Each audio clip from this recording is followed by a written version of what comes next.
अस्सलाम वालेकुम स्टूडेंट्स, आज हम डिस्कस करेंगे होम्योस्टेसिस की डिस्कशन के 60 एमसीक्यूज़। जो हमने टेस्ट सोल्व किया था उसके 60 एमसीक्यूज़ हम डिस्कस करेंगे, उनको अच्छी तरह देखेंगे। चलिए स्टार्ट करते हैं, बिस्मिल्लाह करते हैं। First MCQs, heat shock proteins are stress proteins that. Heat shock proteins वो प्रोटीन्स होती है जो स्ट्रेस सिचुएशन में रिलीज़ होती है, यानी बहुत ज़्यादा स्ट्रेस हो, बहुत ज़्यादा हीट हो या कुछ इस तरह की कंडीशन हो जाए तो बॉडी में इंजाइम वगैरह की प्रोटेक्शन के लिए हीट शॉक प्रोटीन्स रिलीज़ होती हैं। तो इनमें से कौन सा ऑप्शन है जो इनके लिए करेक्ट है? हीट शॉक प्रोटीन्स के लिए कौन सा फंक्शन करेक्ट है? अल्फा ऑप्शन में embrace enzymes to protect their denaturation during stressful conditions के ये स्ट्रेसफुल कंडीशन पे एंजाइम्स को एम्ब्रेस कर लेती हैं। Beta option all of above options are correct. Charlie option में prevent cells essential component from harmful damages, यानी सिर्फ एंजाइम्स को नहीं बल्कि बाकी एसेंशियल कंपोनेंट्स को भी ये प्रोटेक्ट कर सकती हैं। Delta option embrace proteins during stressful condition to prevent their denaturation. Alpha में एंजाइम था, चार्ली में ऑल एसेंशियल कंपोनेंट था और डेल्टा में है कि सारी प्रोटीन्स को ये प्रिवेंट करती है, सारी प्रोटीन्स की हिफाजत करती है। तो इसका best option is option beta, यानी all of the above options are correct. Heat shock proteins सिर्फ एंजाइम को नहीं करती, ये प्रोटीन्स को भी कर सकती है और दूसरे एसेंशियल कंपोनेंट्स को भी प्रोटेक्ट कर सकती है। तो best option is option beta. Next MCQs देखते हैं। हैग फिशेज आर, हैग फिशेज कुछ सांप की तरह फिशेज होती हैं जो इस तरह बारीक सी होती है जैसे सांप होते हैं। तो इनमें से कौन सा ऑप्शन है जो हैग फिशेज के लिए करेक्ट है? ये वर्टिब्रेट्स होती हैं, फिशेज हैं तो वर्टिब्रेट्स में है। और इसके बाद बीटा ऑप्शन में आइसोटोनिक विद सराउंडिंग वाटर है। क्या ये आइसोटोनिक होती है? जी, ये बिल्कुल आइसोटोनिक होती है सराउंडिंग वाटर के साथ और समुद्र में रहती है। तो इसका बेस्ट ऑप्शन क्या होगा? ऑप्शन चार्ली, यानी all of the above options are correct. Hagfishes vertebrates भी होते हैं, आइसोटोनिक भी सराउंडिंग वाटर भी होती हैं और मेराइन इन्वायरमेंट में रहती हैं। नेक्स्ट एमसीक्यूज देखते हैं। Diversity of animals to wide range of habitat is mainly due to. बहुत ज़्यादा डाइवर्सिटी एनिमल्स की किस वजह से? कि कुछ एनिमल्स पहाड़ों में रहते हैं, कुछ मैदानों में रहते हैं, कुछ किसी जगह पे रहते हैं। तो ये इतनी ज़्यादा डाइवर्सिटी इनकी क्यों है? इनका कौन सा फंक्शन है जिसकी वजह से इनकी इतनी ज़्यादा डाइवर्सिटी है? तो इनका जो फंक्शन जो इनको सबसे ज़्यादा डाइवर्सिटी में हेल्प करता है वो है ऑस्मो रेगुलेशन। एक्सक्रेशन या थर्मो रेगुलेशन भी इतना हेल्प नहीं करता जितना ऑस्मो रेगुलेशन अकेला हेल्प करते हैं। इंसानों की जैसे हम ओवरऑल एनिमल्स में इंसेक्ट वगैरह भी आ जाते हैं। ओवरऑल एनिमल फाइलम की हम डाइवर्सिटी की बात करें तो सबसे जो अहम चीज़ है वो है ऑस्मो रेगुलेशन। नेक्स्ट एमसीक्यूज देखते हैं। Reabsorption of dash occur in distal convoluted tubules. इनमें से कौन सी ऐसी चीज़ है जिसकी रीअब्जॉर्प्शन डिस्टल कन्वोलेटेड ट्यूब्यूल्स पे होती है? रेड ब्लड सेल्स तो फिल्ट्रेट में शामिल नहीं होते ना, यानी ग्लोमेरुलस जब फिल्ट्रेट करता है तो उसमें रेड ब्लड सेल्स होते ही नहीं है, वो उसकी वॉल से पास ही नहीं कर सकते। ब्लड के जो रेड ब्लड सेल्स है ये ब्लड में रहते हैं, ये पास नहीं करते, ये बड़े होते हैं और जो उसमें पोर्स होते हैं वो छोटे होते हैं, तो ये तो पास ही नहीं करते, ये तो होता ही नहीं है, ये गलत हो गया। ग्लूकोज जो होता है ये फिल्टर तो होता है, ग्लोमेरुलस फिल्ट्रेट का तो पार्ट होता है, लेकिन ये प्रोक्सिमल कन्वोलेटेड ट्यूब्यूल्स में ही रीअब्जॉर्ब हो जाता है, तो डिस्टल कन्वोलेटेड ट्यूब्यूल इसको भी नहीं करता। और अमाइनो एसिड का भी सेम ग्लूकोज वाली बात है कि अमाइनो एसिड ग्लोमेरुलस फिल्ट्रेट का तो पार्ट होते हैं लेकिन प्रोक्सिमल कन्वोलेटेड ट्यूब्यूल में इनकी रीअब्जॉर्प्शन हो जाती है। तो best option is option alpha, यानी नन ऑप्शन इज करेक्ट। इनमें से कोई ऑप्शन भी करेक्ट नहीं है। डिस्टल कन्वोलेटेड ट्यूब्यूल्स में सिर्फ पानी वगैरह की होती है रीअब्जॉर्प्शन, वो भी स्ट्रेसफुल कंडीशन में मोस्टली। अच्छा, नेक्स्ट एमसीक्यूज है किडनी इज। किडनी के बारे में यहाँ पे अहम बात जो है, जहाँ पे एक किडनी का नहीं पूछा हुआ, एक किडनी का पूछा होता तो क्वेश्चन होना था आ किडनी इज, लेकिन यहाँ पे सिंपली पूछा है किडनी इज। यहाँ पे किडनी एज अ ऑर्गन के कंटेक्स्ट में लिया गया, तो इसका मतलब है कि ओवरऑल किडनी जो हमारी बॉडी में ऑर्गन है उनका क्या बॉडी वेट है, तो वो 1% या अबाउट लेस देन 1% कह सकते हैं। तो alpha option is correct option. 20% 10% ये दोनों होंगे, alpha option is correct option. यहाँ पे किडनी से मुराद एक किडनी नहीं है, यहाँ से किडनी से मुराद एक ऑर्गन है। एक किडनी की बात होती तो आ किडनी आना था। नेक्स्ट एमसीक्यूज देखते हैं। फ्लक्चुएशन इन नैरो रेंज अकर इन। कौन सी ऐसी जगह है जहाँ पर नैरो रेंज में फ्लक्चुएशंस होती हैं। अगर हम इस बारे में बात करें तो हम अगर एक्सटर्नल इन्वायरमेंट की बात करें तो यहाँ पे वेरी ब्रॉड रेंज में होती हैं फ्लक्चुएशंस, यानी यहाँ पे चेंजेस ब्रॉड होते हैं, बहुत ज़्यादा अचानक चेंज हो जाते हैं। जैसे हम हमारे इन्वायरमेंट की बात करें तो अचानक गर्मी होती है, हवा या बारिश आती है तो ठंड हो जाती है, यानी इतनी जल्दी चेंज आ जाता है। अगर हम एक्स्ट्रा सेलुलर इन्वायरमेंट की बात करें तो वो एक्सटर्नल के लिहाज से थोड़ा नैरो होता है, और इंट्रा सेलुलर की बात करें तो वेरी नैरो रेंज। लेकिन यहाँ पे पूछा गया नैरो रेंज यानी दरमियानी रेंज जो है एक्स्ट्रा सेलुलर इन्वायरमेंट की। Option beta is correct option. Next MCQ देखते हैं, number of ammonia required for 1 urea cycle. एक यूरिया साइकिल में कितने अमोनिया चाहिए होते हैं, 3, 2, 6 या 4। यूरिया साइकिल, हमें यूरिया का फार्मूला याद होना चाहिए कि उसमें कितने अमोनिया यूज़ होते हैं, क्योंकि यूरिया के फार्मूला में 2 अमोनिया यूज़ होते हैं, तो इसकी यूरिया की फॉर्मेशन में भी 2 ही यूज़ होंगे। तो best option is option beta, यानी यूरिया साइकिल में कितने अमोनिया यूज़ होते हैं, 2। नेक्स्ट एमसीक्यूज देखते हैं, normal body temperature in range of. इनमें से कौन सी रेंज है जो बॉडी का नॉर्मल ऑप्टिमम बॉडी टेम्परेचर है। तो अगर हम अल्फा ऑप्शन देखें तो ये तो रॉन्ग है, 37.8 नहीं है, 36 to 39 भी नहीं है, इतनी ज़्यादा ब्रॉड रेंज भी नहीं है। चार्ली देखें तो 40.1, 40 तो बहुत ज़्यादा टेम्परेचर हो जाता है। तो best option is option delta, यानी 36.1 to 37.8 इज बेस्ट ऑप्शन। ये हमारी बॉडी का नॉर्मल बॉडी टेम्परेचर होता है। अगर हम वेरी नैरो रेंज की बात करें तो, नैरो रेंज की बात करें तो अबाउट 37 ये हम कह देते हैं। अगर वेरी नैरो रेंज की बात करें तो 36.1 to 37.8। नेक्स्ट एमसीक्यूज देखते हैं, मड्यूला is also called ray medulla because of presence of. Ray क्या होता है, रे किसी भी ऐसी चीज़ को कहते हैं जो इस तरह तारों की शक्ल में हो। तो जो मड्यूला पार्ट होता है इसमें बहुत सारी कैपिलरीज होती हैं जो इसको एक रे शेप देती हैं, एक इसको तारों नुमा शेप देती है, तो वो हो जाती है इसकी रे मड्यूला, इसलिए कहते हैं। तो best option is option alpha, यानी medulla is also called ray medulla because of presence of many capillaries. Next MCQs देखते हैं, regulation of blood flow more और लेस वैजो कंस्ट्रिक्शन और vasodilation is considered as. अच्छा, इसमें पूछा गया है कि बॉडी के जो कंडीशंस है जब हम स्ट्रेस को फेस कर रहे होते हैं तो कभी वैजो कंस्ट्रिक्शन होती है, कभी वैजो डायलेशन होती है। तो ये हमारा कौन सा बिहेवियर। अगर हम बात करें कि बिहेवियर अडेप्टेशंस क्या होती है तो वो हमारे बिहेवियर से ज़ाहिर होती है, जो हम फिज़िकली कंट्रोल करते हैं, जो हम वॉलेंट्री कंट्रोल करते हैं। जैसे हम धूप में जाए, छाँव में जाएं, ये हमारा बिहेवियर हो जाएगा। स्ट्रक्चर अडेप्टेशन क्या होती है, किसी स्ट्रक्चर का प्रेजेंस होना। जैसे हमारे पास प्रेजेंट है लंग्स प्रेजेंट है, जैसे हमारे पास ब्लैडर्स प्रेजेंट है, ये स्ट्रक्चर प्रेजेंट है अल्लाह ताला की तरफ से। तो ये हमारी अडेप्टेशन नहीं है, ये स्ट्रक्चर है हमारी वो अडेप्टेशन जो हमारी बॉडी करती है हमारे ब्रेन के सिग्नल से, वो फिजियोलॉजिकल अडेप्टेशन होती है।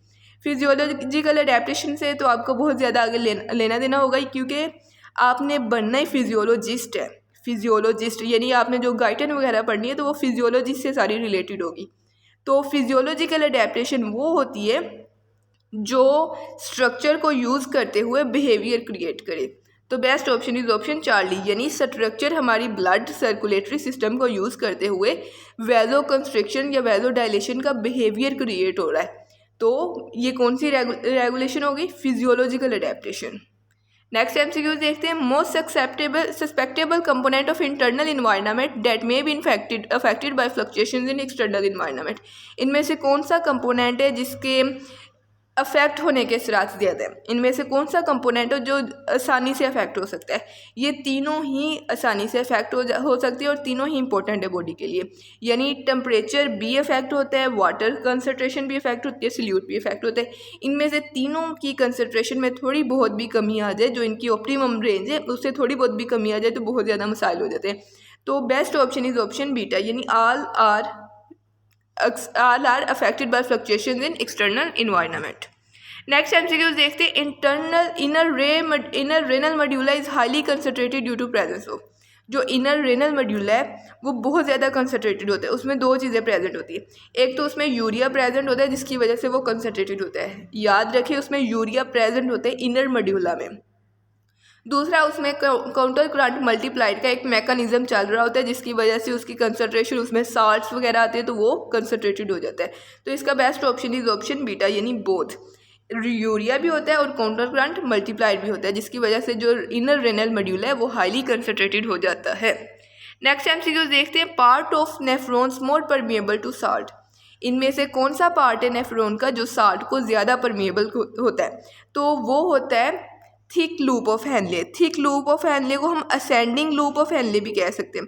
इसके बेसिकली 3 फंक्शंस होते हैं, उनमें से एक तो फंक्शन होता है ना कि सोडियम क्लोराइड की रीअब्जॉर्प्शन करनी होती है थिक लूप ऑफ हेनले या असेंडिंग लूप ऑफ हेनले ने। दूसरा इसने कैल्शियम, पोटाशियम और मैग्नीशियम वगैरह की भी रीअब्जॉर्प्शन वगैरह करनी होती है। और तीसरा कंसनट्रेटेड यूरिन प्रोडक्शन में हेल्प करता है। तो इसका बेस्ट ऑप्शन है part of nephron more permeable to salt is thick loop of Henle या असेंडिंग लूप ऑफ हेनले।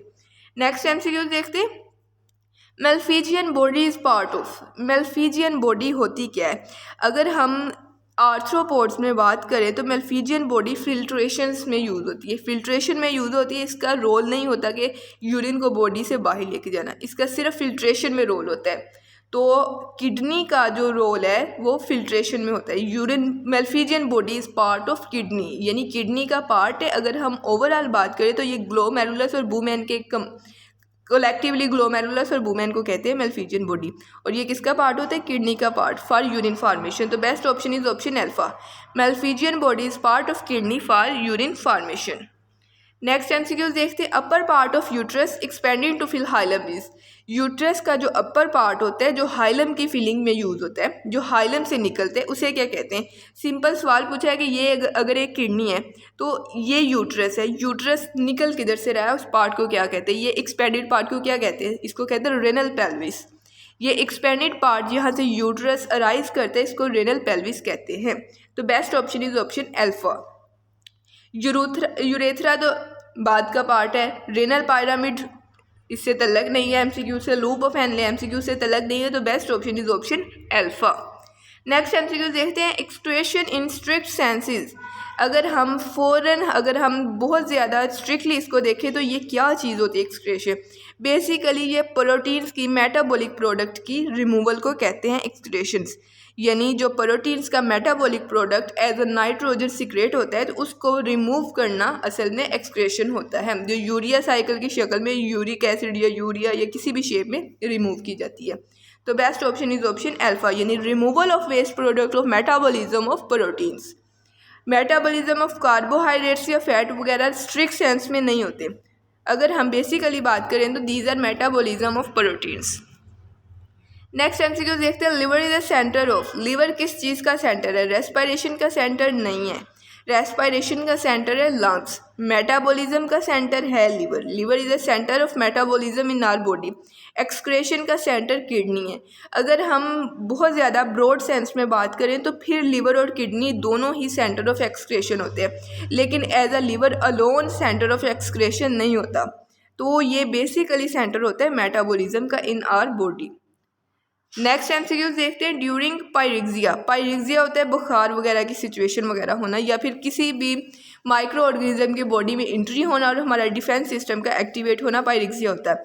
तो पायरिक्सिया में होता क्या है? All white blood cells increase in number. All white blood cells नहीं इंक्रीज करते, only leukocytes, mainly basically leukocytes increase in number होते हैं।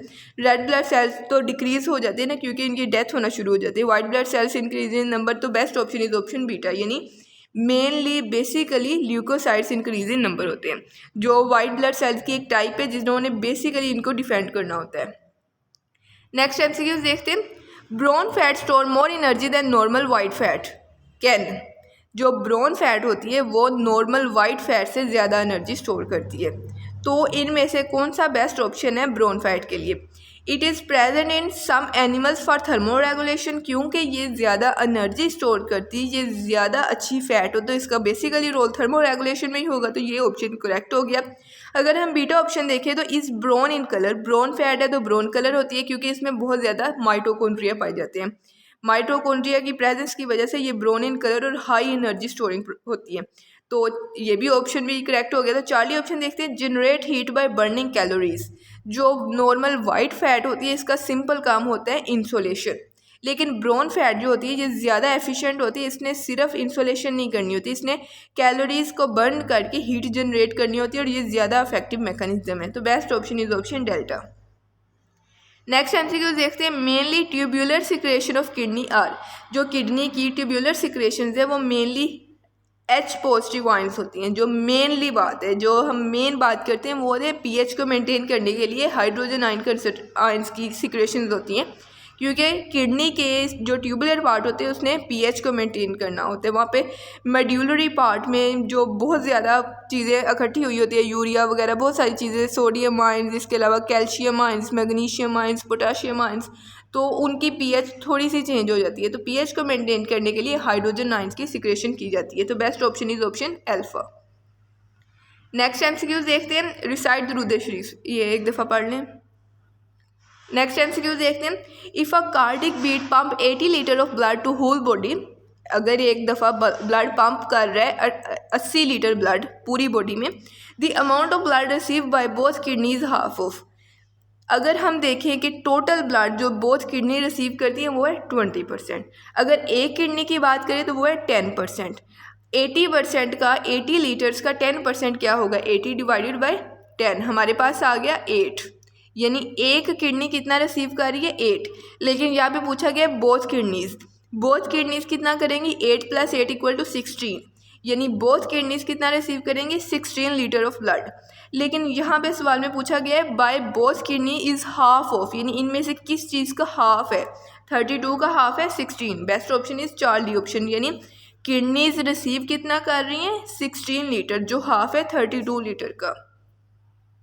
नेक्स्ट एमसीक्यू देखते हैं, thermostat of human body is, human body में थर्मोस्टेट वो चीज़ है जो टेम्परेचर के कम या ज़्यादा होने को बैलेंस करती है। हमारी बॉडी में जो थर्मोस्टेट है वो हाइपोथैलेमस है। हाइपोथैलेमस टेम्परेचर से रिलेटेड तमाम चीज़ों को कंट्रोल कर रहा होता है। नेक्स्ट एमसीक्यू देखते हैं, in humans nutritive and excretory pathway have the structure relationship, नहीं, हमारे जो बॉडी में न्यूट्रिशन का पाथवे और एक्सक्रेशन का पाथवे दोनों अलग चल रहे हैं, दोनों का ना स्ट्रक्चरल कोई रिलेशन है ना फंक्शनल रिलेशनशिप है। ये इंसेक्ट वगैरह में रिलेशन होते हैं, लेकिन ह्यूमन बॉडी में ये रिलेशन नहीं होता। तो best option is option alpha, यानी none option is correct option. ना कोई हमारा न्यूट्रिटिव ना एक्सक्रीटरी पाथवे में कोई फंक्शनल या स्ट्रक्चरल रिलेशनशिप होता है। नेक्स्ट एमसीक्यू देखते हैं, most biological process in mammals work on, बहुत ज़्यादा या मोस्टली बायोलॉजिकल प्रोसेस मैमल्स में किस चीज़ पे वर्क करते हैं, तो वो नेगेटिव फीडबैक पे या इन्वर्स इफेक्टर रिस्पॉन्स पे काम करते हैं। नेगेटिव फीडबैक और इन्वर्स इफेक्टर रिस्पॉन्स एक ही बात है, दोनों का एक ही मतलब होता है। और पॉजिटिव फीडबैक पे मोस्टली नहीं काम होता, ज़्यादातर नेगेटिव पे ही काम होता है। तो best option is option alpha. Next MCQ देखते हैं, एंडोथर्मिक एनिमल इज, इनमें से कौन सा एनिमल है जो एंडोथर्मिक है। एंडोथर्मिक एनिमल्स जैसे ह्यूमन है, मैमल्स हैं, मोस्ट मैमल्स हैं। तो best option is option delta, क्या लाइन एक एंडोथर्मिक एनिमल्स है, बाकी जो टर्टल वगैरह है, टोड वगैरह है, ये एम्फीबियंस है, ये एंडोथर्मिक नहीं होते। और रूहू फिश है, ये भी एंडोथर्मिक नहीं होते। नेक्स्ट एमसीक्यू देखते हैं, collecting duct open to papilla of renal pyramids located in, जो कलेक्टिंग डक्ट है वो पेपिला में ओपन होती है, तो वो पेपिला किधर लोकेटेड होता है, ये हमारे पास जो नेफ्रॉन में रेनल पिरामिड्स होते हैं, इसका ये वाला जो पोर्शन होता है इसको पेपिला कहते हैं। तो कलेक्टिंग डक्ट ओपन करती है पेपिला में, जो लोकेट करते हैं रेनल मेड्यूला में। Option beta is correct option. Next MCQ देखते हैं, which of following is more toxic comparatively, इनमें से कौन सी ऐसी चीज़ है जो दूसरों से कंपैरिजन करें तो ज़्यादा टॉक्सिक है, यूरिया है या यूरिक एसिड है या अमोनिया है। तो सबसे ज़्यादा टॉक्सिक है अमोनियम, क्योंकि अमोनिया जो है ये बिल्कुल उसकी हम कह सकते हैं स्पेशल फॉर्म है यूरिया या यूरिक एसिड की। ये यूरिया और यूरिक एसिड कन्वर्टेड फॉर्म है, जो बेसिक फॉर्म है वो अमोनिया है, जो हर चीज़ को ख़त्म करने की काबिलियत रखती है, बहुत ज़्यादा टॉक्सिक होती है। तो नेक्स्ट एमसीक्यू देखते हैं, earthworm have, flame cells platforms में होते हैं, सेगमेंटली अरेंज्ड एक्सक्रीटरी सिस्टम, क्योंकि अर्थवॉर्म जो होते हैं वो सेगमेंटेड वॉर्म्स होते हैं, तो इनका जो एक्सक्रीटरी सिस्टम है ये सेगमेंटली अरेंज्ड होता है, यानी ये बॉडी के सेगमेंट्स हैं, तो हर सेगमेंट में इसका जो एक्सक्रीटरी सिस्टम है सेगमेंटली अरेंज्ड होगा। प्रोटोनेफ्रीडिया होते हैं अर्थवॉर्म में, इनके जो नेफ्रीडिया होते हैं वो मेटानेफ्रीडिया होते हैं। तो best option is option beta, यानी earthworm have segmentally arranged excretory system. Next MCQs देखते हैं, kidney stones mostly form in, kidney stones कौन सी डिजीज़ में ज़्यादातर फॉर्म होते हैं, कैटाबॉलिक डिजीज़ में। कैटाबॉलिक तो ब्रेकडाउन होता है, इस डिजीज़ में तो कम चांसेस है। लाइजोसोमल डिजीज़ ज़्यादातर स्टोरेज होती है, लाइटिक डिजीज़ में नहीं होते, ये कैटाबॉलिक की टाइप की होगी। तो best option is option delta, यानी मेटाबॉलिज्म, जिसमें कैटाबॉलिज्म और एनाबॉलिज्म दोनों का कोई प्रॉब्लम आ जाए तो वो मेटाबॉलिक डिजीज़ हो जाएगी, और उनकी प्रॉब्लम की वजह से जो स्टोन बनेंगे वो किडनी स्टोन होते हैं मोस्टली। तो best option is option delta. Next MCQ देखते हैं। Urinary system in man consist of, जो ह्यूमन का यूरिनरी सिस्टम है उनमें क्या क्या चीज़ होती है? किडनी होता है, यूरेटर होता है, यूरिनरी ब्लैडर होता है। तो best option is option delta, यानी ये सारी चीज़ें होती है यूरिनरी सिस्टम में। नेक्स्ट एमसीक्यू देखते हैं। शार्क अमोनियोटैलिक होती है, यूरियोटैलिक होती है, या फिर आइसोटोनिक होती है, या यूरिकोटैलिक। शार्क की अगर हम बात करें तो ये यूरिया सिक्रेट करती हैं, तो ये क्या हुई? यूरियोटैलिक। जो एनिमल अमोनिया की एक्सक्रेशन करते हैं वो अमोनियोटैलिक, जो यूरिक एसिड की करते हैं वो यूरिकोटैलिक, और क्योंकि शार्क्स यूरिया की करती है तो ये यूरियोटैलिक हो गया। Best option is option beta. Next MCQ देखते हैं। Component of kidney that is anatomically different from the others, इनमें से कौन सा किडनी का कंपोनेंट है जो दूसरों से डिफरेंट है? तो अगर हम फुल बात करें तो जो ग्लोमेरुलस है ये ब्लड सर्कुलेटरी सिस्टम का पार्ट है, तो ये नेटवर्कली दूसरों से डिफरेंट है। तो best option is option Charlie. Next MCQ देखते हैं। Which of following is not a part of renal tubules और ट्यूब्यूलर पार्ट ऑफ किडनी, इनमें से कौन सा पार्ट है जो ट्यूब्यूलर पार्ट ऑफ किडनी का हिस्सा नहीं है? जो मेन पार्ट है रेनल ट्यूब्यूल्स के वो प्रॉक्सिमल कन्वोलेटेड ट्यूब्यूल्स या डिस्टल कन्वोलेटेड ट्यूब्यूल है, लूप ऑफ हेनले। तो कलेक्टिंग ट्यूब्यूल हम अगर कॉमन सेंस में देखें, जनरल सेंस में देखें तो ये पार्ट नहीं होता रेनल ट्यूब्यूल्स का। अगर हम नैरो सेंस में देखें तो ये पार्ट होता है, लेकिन ब्रॉड सेंस में ये पार्ट नहीं होता रेनल ट्यूब्यूल्स का। तो best option is option alpha. Next MCQ देखते हैं। Blood enter and leave glomerulus by, blood enter करते हैं आर्टरीज के थ्रू, जो आर्ट्रियोल्स है ग्लोमेरुलस में, और लीव करते हैं आर्ट्रियोल्स के थ्रू, यानी आर्टरीज या आर्ट्रियोल्स के थ्रू। तो blood enter and leave glomerulus by arteries, और लीव भी आर्टरीज से करते हैं, एंटर भी आर्टरीज के थ्रू ही करते हैं। तो best option is option beta. Next MCQ देखते हैं। Function not regulated by normal kidney, इनमें से कौन सा फंक्शन है जो नॉर्मल किडनी रेगुलेट नहीं करती? ब्लड ग्लूकोज लेवल को नॉर्मल किडनी रेगुलेट नहीं करती, ब्लड ग्लूकोज लेवल से इसका ताल्लुक नहीं होता। ब्लड प्रेशर को ये रेगुलेट करती है, किडनी का बहुत ज़्यादा रोल होता है ब्लड प्रेशर कंट्रोल में, जैसे ऑस्मो रेगुलेशन में इसका रोल है। तो ब्लड प्रेशर को तो डायरेक्टली कंट्रोल करती है। तो एसिड बेस बैलेंस को भी कंट्रोल करती है, क्योंकि इसमें इसकी कैल्शियम की, पोटाशियम की, सोडियम क्लोराइड की, मैग्नीशियम वगैरह की रीअब्जॉर्प्शन वगैरह होती है, और हाइड्रोजन वगैरह की, इस तरह की चीज़ें की इसकी रिलीज वगैरह होती है। तो ये कंट्रोल करती है एसिड बेस बैलेंस को भी। तो best option is option alpha, यानी ये सिर्फ ब्लड ग्लूकोज लेवल को नहीं कंट्रोल करती, बाकी सबको करती है। नेक्स्ट एमसीक्यू देखते हैं। Flatworm that are isotonic to environment, इनमें से कौन से फ्लैटवर्म है जो आइसोटोनिक होते हैं? जो होते हैं ना पैरासाइटिक फ्लैटवर्म, इनकी एक खासियत होती है कि जिस होस्ट में जाते हैं ना उस तरह के हो जाते हैं, उस तरह के इन्वायरमेंट में ये एग्जिस्ट करना सीख लेते हैं। तो ये आइसोटोनिक टू इन्वायरमेंट होते हैं। तो best option is option beta, यानी पैरासाइटिक वर्म्स को, अपने फ्लैटवर्म्स को अपने इन्वायरमेंट में रहने के लिए आइसोटोनिक होना पड़ता है। तो best option is option beta. Next MCQ देखते हैं। After eating food if a person is got increase in level of sodium, अगर खाना खाने के बाद सोडियम का लेवल बहुत ज़्यादा इंक्रीज हो जाए, what the response of body will be to make it normal, तो बॉडी क्या करेगी कि इस सोडियम के लेवल को कम करे? तो बॉडी ने क्या करना है कि एल्डोस्टेरोन जो सोडियम की रीअब्जॉर्प्शन करते हैं उसकी कमी कर देनी है, ताकि रीअब्जॉर्प्शन ना हो, सोडियम बाहर की तरफ रिलीज हो जाए। दूसरा बॉडी ने करना है कि एडीएच की सिक्रेशन में लेवल हाई कर देना है। तो best option is option Charlie, यानी लो एल्डोस्टेरोन प्रोडक्शन होगी और हाई एडीएच प्रोडक्शन होगी, या वैसोप्रेसिन की प्रोडक्शन हाई हो जाएगी। नेक्स्ट एमसीक्यू देखते हैं। Liver and kidney are primary organs for eliminating waste products, liver और किडनी प्राइमरी ऑर्गन्स हैं एक्सक्रेशन के लिए, लेकिन यहाँ पर रोल पूछा गया है बाइल्स का। बाइल क्या करता है कि ये फैट को इमल्सीफाई करता है स्मॉल इंटेस्टाइन में, लेकिन ये एनर्जी रेजर्वियर नहीं है, एनर्जी रेजर्वियर ग्लाइकोजन होता है। तो एनर्जी स्टोरेज एंड यूज़ का फंक्शन ओवरऑल लीवर का होता है, बाइल का नहीं होता। तो best option is option beta.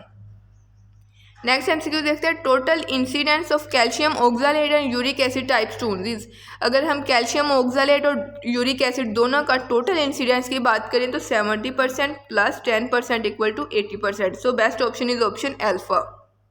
Next MCQ देखते हैं। Fever inducing substance mostly derive from micro organisms The presence of these substances more than normal quantity can cause stroke or even death. Their normal quantity is fever inducing substance जो pyrexia वगैरह में produce होते हैं ताकि body को defend कर सकें, normalise कर सके। अगर ये बहुत ज़्यादा हाई कंसनट्रेशन में पैदा हो जाए, बहुत ज़्यादा हाई कंसनट्रेशन में प्रोड्यूस हो जाए तो ये स्ट्रोक और यहाँ तक डेथ का काज भी होते हैं। लेकिन इनकी जो नॉर्मल क्वांटिटी होती है ये एक प्रोटेक्टिव मैकेनिज्म होती है पैथोजेंस के अगेंस्ट, यानी alpha option is correct option के their normal quantity is protective mechanism against pathogens. Next MCQ देखते हैं convoluted part of kidney present है, जो किडनी का कन्वोलेटेड पार्ट है यानी पीसीटी, प्रोक्सिमल कन्वोलेटेड ट्यूब्यूल्स और डिस्टल कन्वोलेटेड ट्यूब्यूल्स वगैरह, ये कहाँ पे प्रेजेंट होते हैं? ये कॉर्टेक्स रीजन में प्रेजेंट होते हैं, यानी रेनल कॉर्टेक्स या अपर जोन में इनको कह सकते हैं प्रेजेंट होते हैं। तो best option is option delta. Next MCQ देखते हैं structure called Malpighian tubules in body of humans, इनमें से कौन सी स्ट्रक्चर है जिसको मेलफिजियन ट्यूब्यूल्स कहते हैं?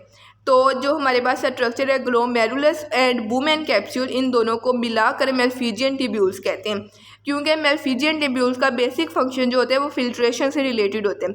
इनका फंक्शन नहीं होता कि रीअब्जॉर्प्शन वगैरह करे, कुछ इस तरह के काम करें, इनका डायरेक्ट फिल्ट्रेशन से रिलेशन होता है। तो ये best option is option beta, यानी ग्लोमेरुलस और बुमेन कैप्सूल दोनों का इससे तलक होता है, तो best option is option beta.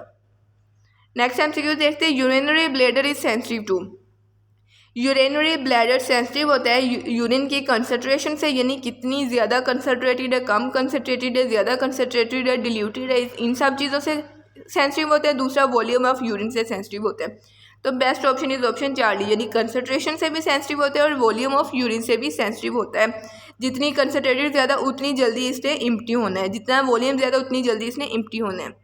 Next MCQ देखते हैं vasa recta are, vasa recta जो कैपिलरीज होती है in additional to cortical capillaries या दूसरी सिंपल कैपिलरीज, तो इनका फंक्शन क्या होता है? ये सिंपली तो स्ट्रेट कैपिलरीज होती है, मेड्यूला में स्ट्रेट कैपिलरीज होती है। दूसरा ये कॉर्टिकल नेफ्रॉन्स में नहीं होती, सिर्फ मेड्यूलरी नेफ्रॉन्स में होती है। तीसरा ये प्रोडक्शन ऑफ कंसनट्रेटेड यूरिन में हेल्प करती है। तो best option is option beta, यानी all of the above option are correct. Next MCQ देखते हैं blind end of nephron is, इनमें से कौन सी चीज़ है जो नेफ्रॉन का ब्लाइंड एंड होता है, जहाँ से नेफ्रॉन स्टार्ट होता है? तो ब्लाइंड एंड यानी जिसकी कोई भी ओपनिंग ना हो, तो इस तरह ये बुमेन कैप्सूल होता है जिसकी कोई भी ओपनिंग नहीं है, ये ब्लाइंड एंड है नेफ्रॉन का। तो best option is option delta, यानी Bowman capsule is blind end of nephrons. Next MCQ देखते हैं functional unit of kidney is nephron while structural unit is, दोनों फंक्शनल और स्ट्रक्चरल यूनिट नेफ्रॉन ही हैं हमारे पास। तो best option is option beta. Next MCQ देखते हैं urea cycle occur in liver, ये भी करेक्ट है। यूजेस ऑर्निथिनियस प्रीकर्सर, ये भी करेक्ट है। Is a metabolic pathway for urea formation, ये भी करेक्ट है। तो best option is option beta. Next MCQ देखते हैं regional temperature difference in body is provided bye, जो रीजनल टेम्परेचर डिफरेंस है यानी हमारे लंग, हमारे जो अपर एरिया में और टेम्परेचर हो, लोअर लिम्स एरिया में और टेम्परेचर हो, तो ये होता है वेजो कंस्ट्रिक्शन या वेजो डायलेशन की वजह से। तो best option is option delta, यानी regional temperature difference in body is provided by vasoconstriction और वेजो डायलेशन। नेक्स्ट एमसीक्यू देखते हैं end stage of kidney failure is treated by, जो किडनी फेलियर की एंड स्टेज है उसको treat करते हैं सर्जिकली।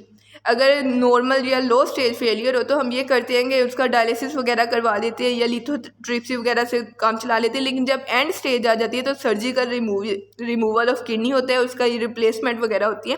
तो best option is option beta.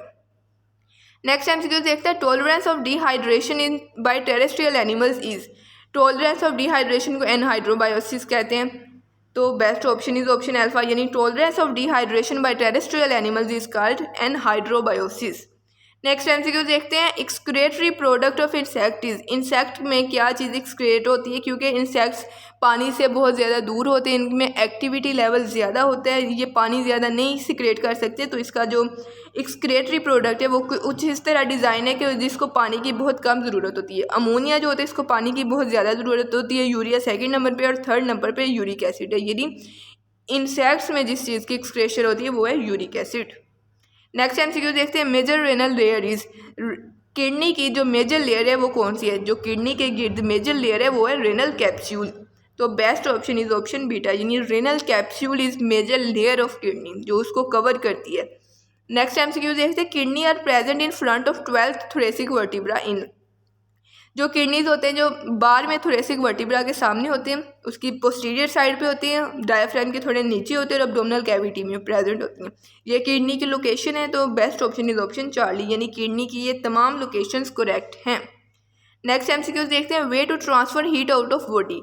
इंसानी बॉडी से हीट आउट कैसे ट्रांसफ़र हो सकती है? रेडिएशन के ज़रिए हो सकती है, एवेपोरेशन के ज़रिए भी हो सकती है। रेडिएशन के ज़रिए कैसे कि हमारी बॉडी से काफ़ी ज़्यादा रेडिएशन निकलती है, जैसे इंफ्रारेड रेडिएशन वगैरह, और इसके अलावा एवेपोरेशन होती रहती है, पसीना वगैरह आता रहता है। तो best option is option Charlie, यानी both radiation and evaporation. Next MCQ देखते हैं, एल्डोस्टेरोन हेल्प इन। एल्डोस्टेरोन किस चीज़ में हेल्प करता है? कि ये अपटेक ऑफ सोडियम में हेल्प करते हैं। वो अपटेक एक्टिव अपटेक होती है, यानी ATP वगैरह के यूज़ से सोडियम की अपटेक में हेल्प करते हैं एल्डोस्टेरोन। तो best option is option alpha. Next MCQ देखते हैं, हेनलेज लूप हैव। जो लूप ऑफ हेनले या हेनलेज लूप है उसमें क्या चीज़ होती है? जब किडनी की फिल्ट्रेट या ग्लोमेरुलस फिल्ट्रेट नीचे आती है तो वो किधर आती है? लूप ऑफ हेनले में। यानी लूप ऑफ हेनले में ब्लड नहीं होता, यूरिन नहीं होता, यूरिया नहीं होता, उसमें होता है ग्लोमेरुलस फिल्ट्रेट। यानी अगर हम ब्रॉड सेंस में, अगर हम फुल सेंस में बात करें तो ग्लोमेरुलस फिल्ट्रेट होता है लूप ऑफ हेनले में। तो best option is option delta. Next MCQ देखते हैं, glomerulus passes through dash cellular layers to reach Bowman's capsule। Bowman capsule तक रीच करने के लिए ग्लोमेरुलस 3 लेयर से पास करता है। ये याद रख ले, 3 लेयर्स होती हैं जिनसे ये पास करते हैं। इस तरह 3 लेयर्स होती है Bowman कैप्सूल तक पहुंचने के लिए, जहां से ग्लोमेरुलस फिल्ट्रेट पास करता है। तो best option is option delta, glomerulus filtrate pass through 3 cellular layers to reach Bowman capsule. Next MCQ देखते हैं, kidney do not act in endocrine gland. Kidney endocrine gland नहीं होता, ये रॉन्ग स्टेटमेंट है। Kidney is the endocrine gland. ये renin hormone secrete करता है जो कि इसका एंडोक्राइन फंक्शन है। तो ये स्टेटमेंट रॉन्ग हो गई, फॉल्स स्टेटमेंट हो गई।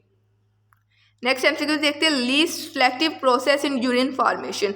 लीस्ट सिलेक्टिव होने का मतलब है कि जिसकी सिलेक्शन बहुत कम हो, रैंडमली सिलेक्ट हो, मतलब जो अंदर दाखिल होते हैं बस दाखिल हो गया, जिसको कोई भी सिलेक्शन या किसी भी क्राइटेरिया से पास होने की ज़रूरत नहीं पड़ी। तो लीस्ट सिलेक्टिव प्रोसेस है फिल्ट्रेशन, यानी फिल्ट्रेशन में हमने ग्लूकोज भी फिल्ट्रेट कर दिया, यूरिया फिल्ट्रेट कर दिया, इसके अलावा अमाइनो एसिड फिल्ट्रेट कर दिया। RBCs फिल्टर नहीं हुए क्योंकि वो पास नहीं हो सकते थे, जो पास होता गया वो हमने फिल्ट्रेट कर दिया। तो ये सबसे लीस्ट सिलेक्टिव प्रोसेस है। जज़ाकल्लाह, थैंक यू वेरी मच। ये था हमारा last MCQ। Thank you very much, अल्लाह हाफिज़, जज़ाकल्लाह।